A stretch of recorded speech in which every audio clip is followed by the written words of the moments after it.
Hello, everybody. I hope I am on.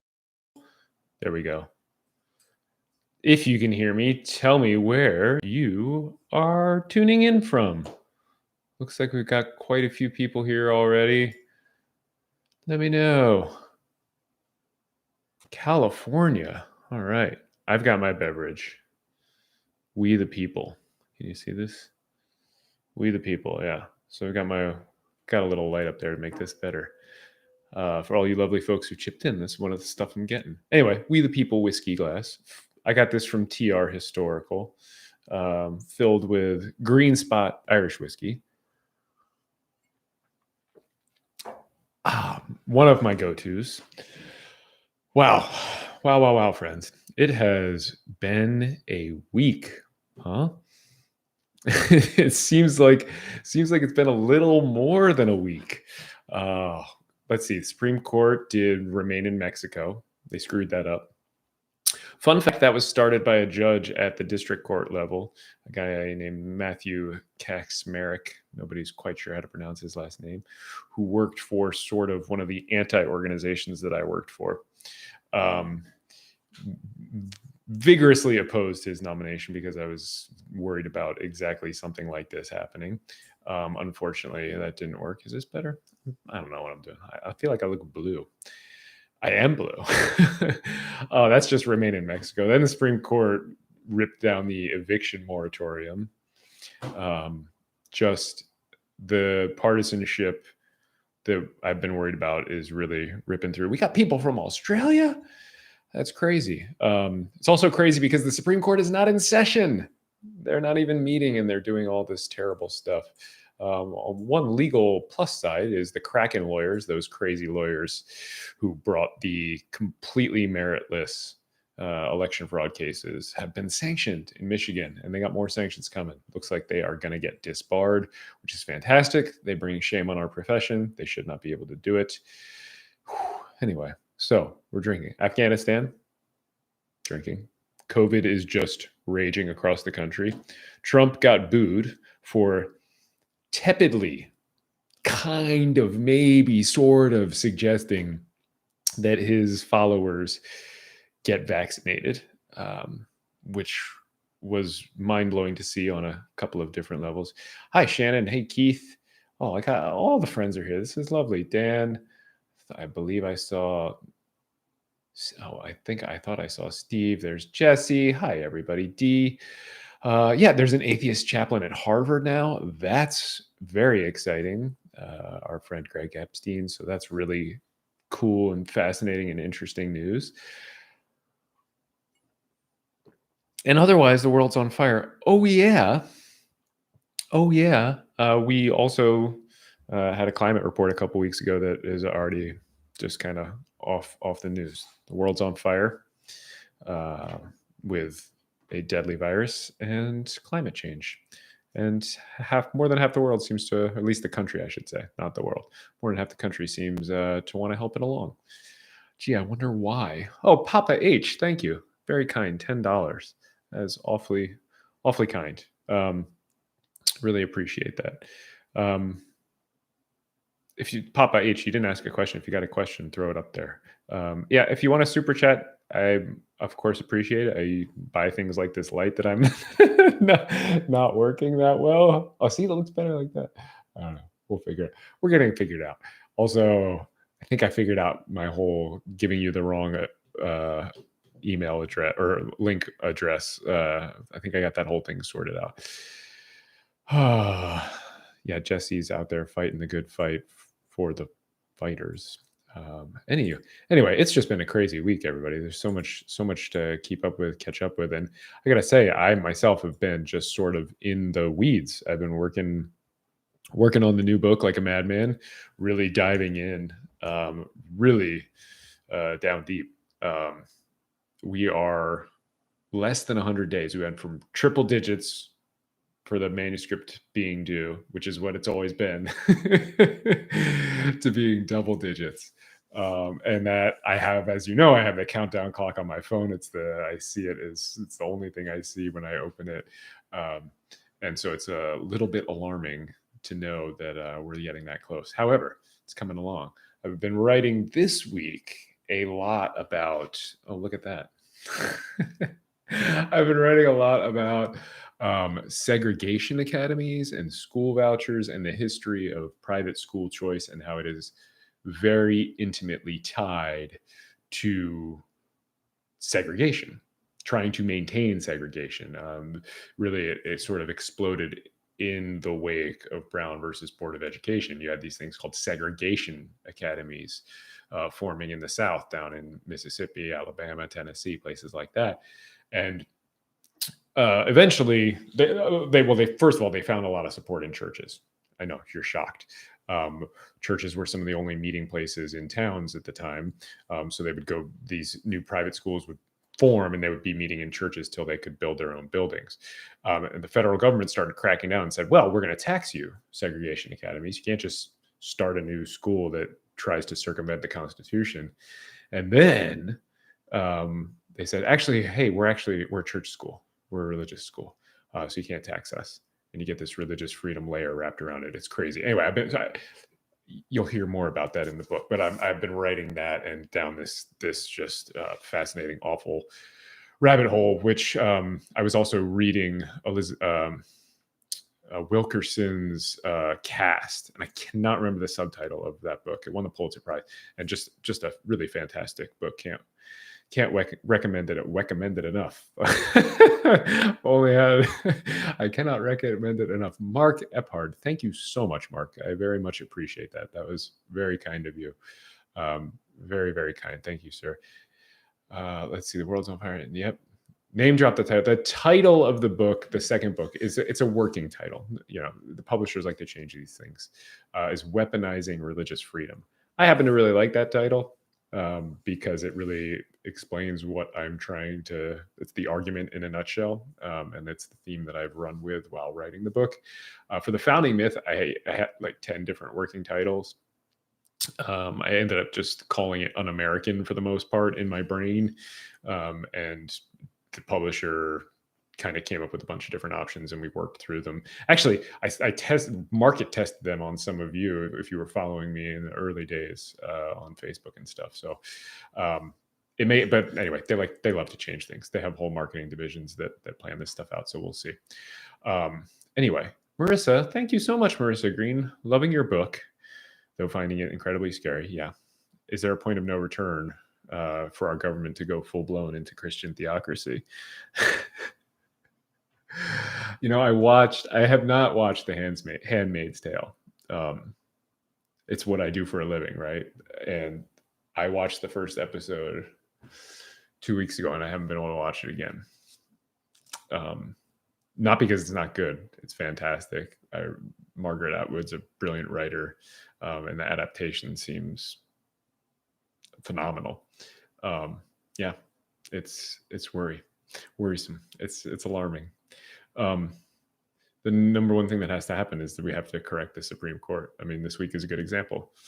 The Remain in Mexico policy, the court gave the government a week to completely change foreign policy and immigration policy.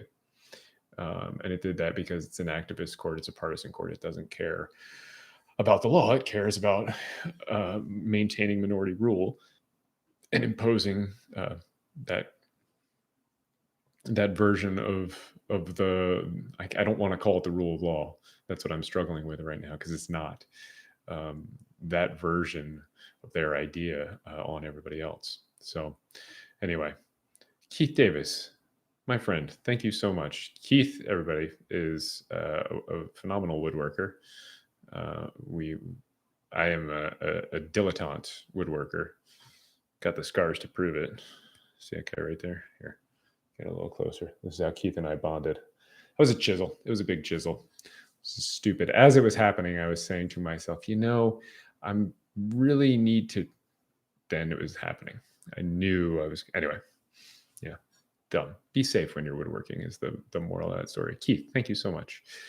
Oh, Bill Donahue of the Catholic League thinks that Christian nationalism is non-existent and a pernicious lie. Yep. I saw that article, Heather. I gotta say, I'm a little bummed. Bill left me out. He rounded up all my friends and included them. Felt a little outside. That's okay. So Papa H asks, is the only way to fix the court to expand it? If so, can it be done with the small majority? No. I mean, oh, I actually, sorry. I think yes.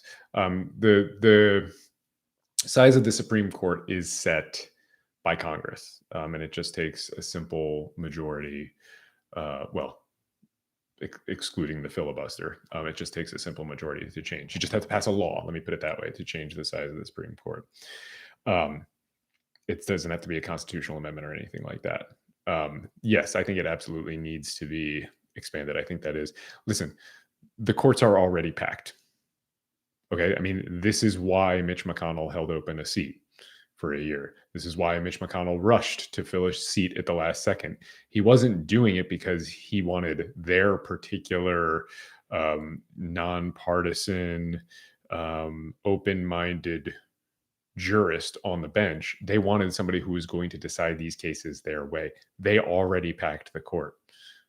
250 some judges on the federal, they already packed the courts have been packed. There's no concern about tit for tat on expansion. Well, if the Democrats expand it, then the Republicans are going to expand the court too. Fine, go for it. Let's have a 29 seat Supreme Court. Well, actually, good luck getting some terrible partisan stuff done there. So I have no tolerance for this. The court needs to be expanded. It needs to be corrected. It needs to be rebalanced. It is already packed. The courts are already packed. Demand Justice, if you're not familiar with that organization, Chris Kang's outfit, really just phenomenal people doing really great work over at Demand Justice on working on court expansion and other aspects of court reform. For instance, expanding the lower courts. We need that. We need meaningful ethics rules to be imposed on the Supreme Court. We need to modernize the way the Supreme Court does business. I mean, you can't see what happens in the Supreme Court. There's no cameras. They won't let them in.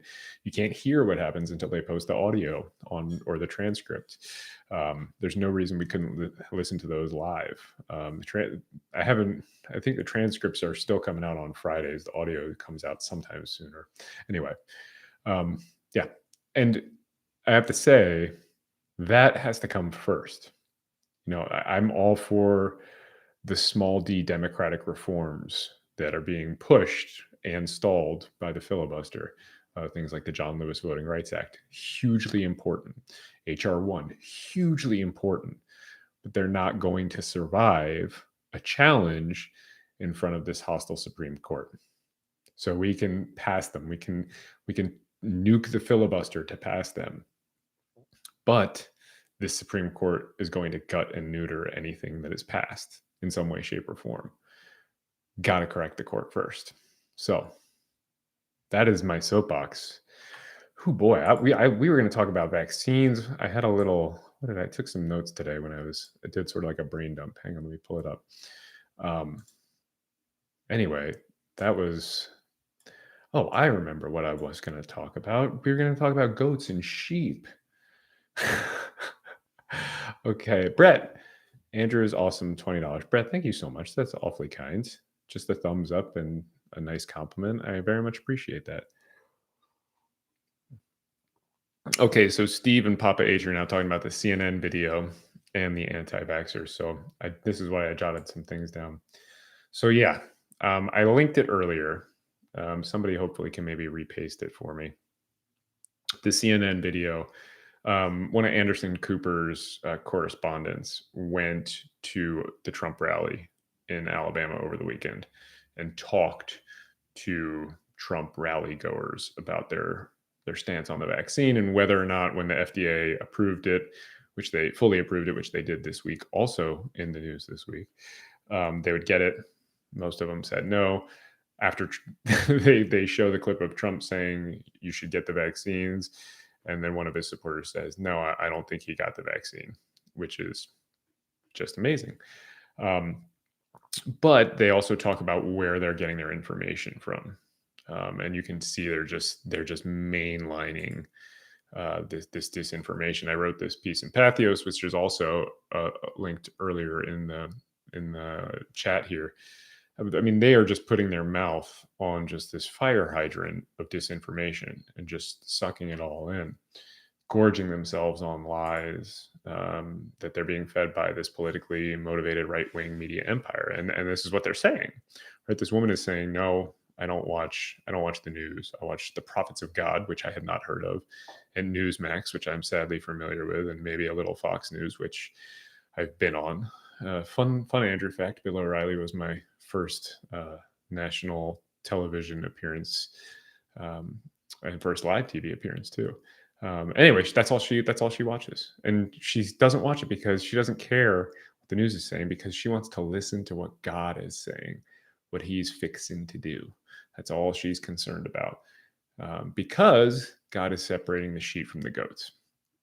And for those of you who know your Bible, and since a lot of you are non-religious, you probably know your Bible better than most Christians.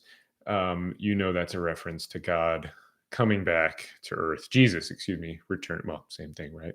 Jesus returning to earth with his angels, and then, like the shepherd he is, he's going to separate the sheep and the goats. One is going to be cursed with eternal fire that the devil has prepared, and the other one's going to be blessed with the kingdom of heaven.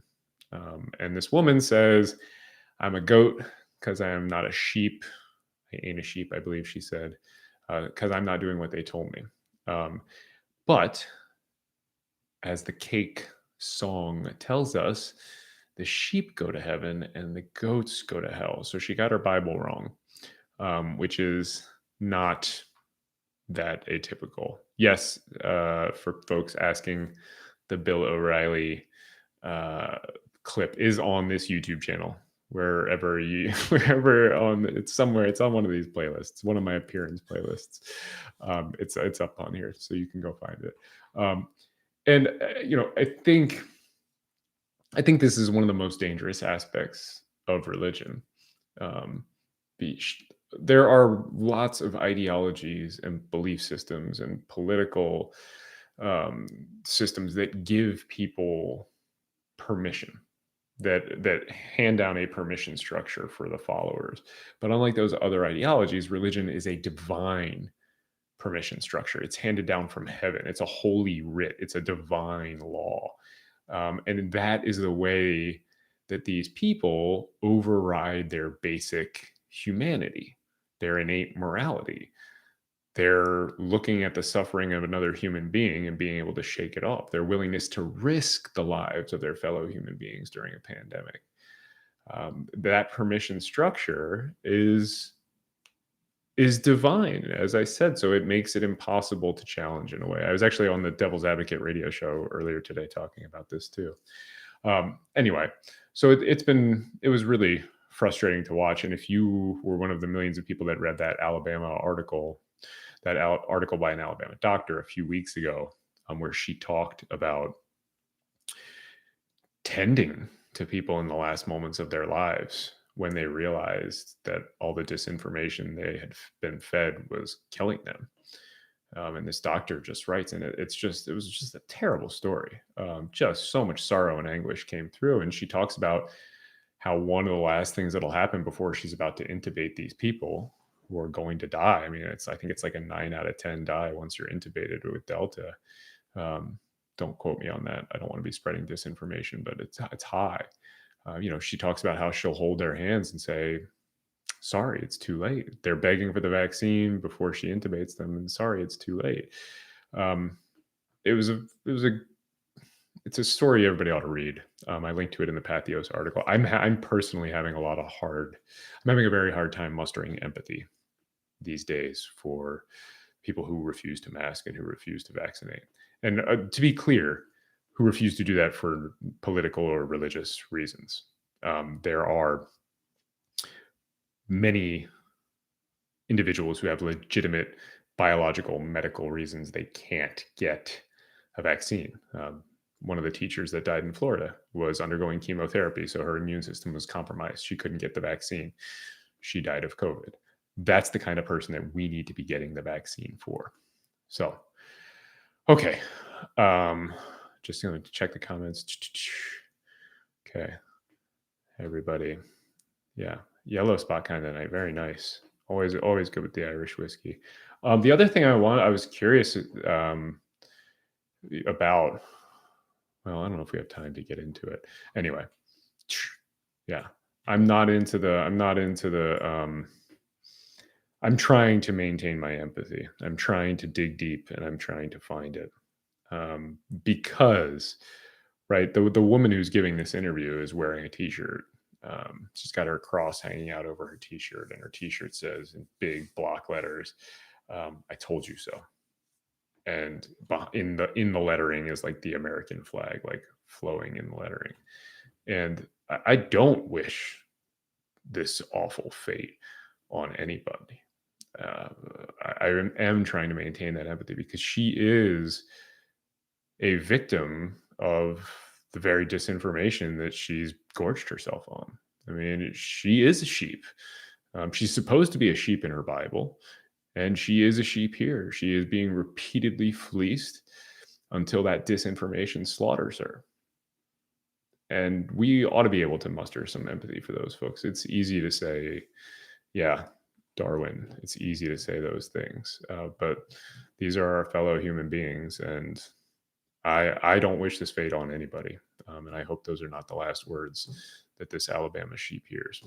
Anyway, yeah, I mean, Jesse, that this is another point. I know it's not the one you're making, Jesse, but right, like some of these people are also victims of our broken education system, um, and broken not by accident, like deliberately torpedoed, which is part of what I was getting into in the book, by conservatives and Christian nationalists who don't want kids learning science, who don't want kids in the public schools. So they seek to destroy the public school system so that they can funnel kids and public money into religious schools. I mean, the guy who first chaired the National School Choice Week was a guy named Kyle Olson, and he said that Jesus would destroy the temple of public education, and that was his mission, right? I mean, so again, these people are to a certain extent victims, and it's very hard to remember that when you see them spouting their ignorance and idiocy on television and marrying that ignorance to just an insane amount of arrogance. There really is nothing quite like ignorance married to arrogance for doing harm to a country and society. Anywho, I'm going to hop down off my soapbox, because that's apparently all I do these days. And I'm going to have to head over to my Zoom call in a minute. So for those of you who don't know, I have a lot of people who are very kindly supporting my early morning coffee writing habit. I get up at 5 a.m. every morning and I write this new book, and a lot of people are contributing to that effort on a monthly basis over on Buy Me a Coffee. And I do a monthly private Zoom with them where we can actually all see each other. It's sort of like this, but a little nicer because I get to see everybody and we do a little more interaction. It's not Andrew just practicing stump speeches for later on. Nope, don't read anything into that. Don't read. Yes, I'm excited. I'm also very excited for the new book. It's hard.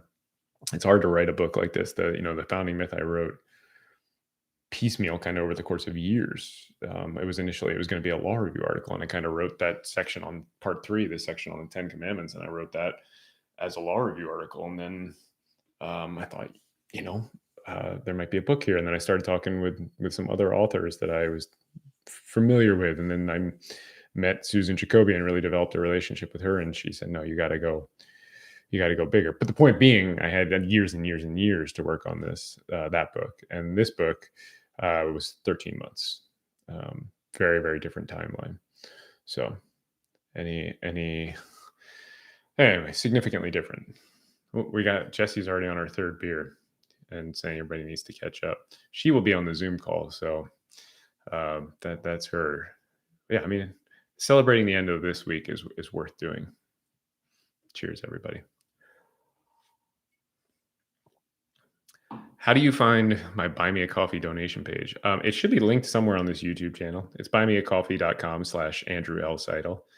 Andrew L. Seidel on Instagram, Twitter, Facebook, YouTube. Buy me a coffee. That's where I am on the things. There is an Andrew Seidel who teaches at the Dallas Theological Seminary, who writes books on Christian leadership. And every now and then I get things for him. Actually, I got something in my Instagram, a direct message in my Instagram today. I loved your book. It was spam, so I'm not going to bother forwarding it to him. But I loved your book, Charting a Bold Course. And that's not my book, buddy. Anywho. All right, friends, I'm going to have to hop off here. I figured out in the snafu situation at the beginning here why when I schedule these things, it's not launching on the right link. That should be solved from now on. And I'm going to do another one of these very soon. Nope, I can neither confirm nor deny that I have an OnlyFans account. That question is off the table. Anywho, ta-ta.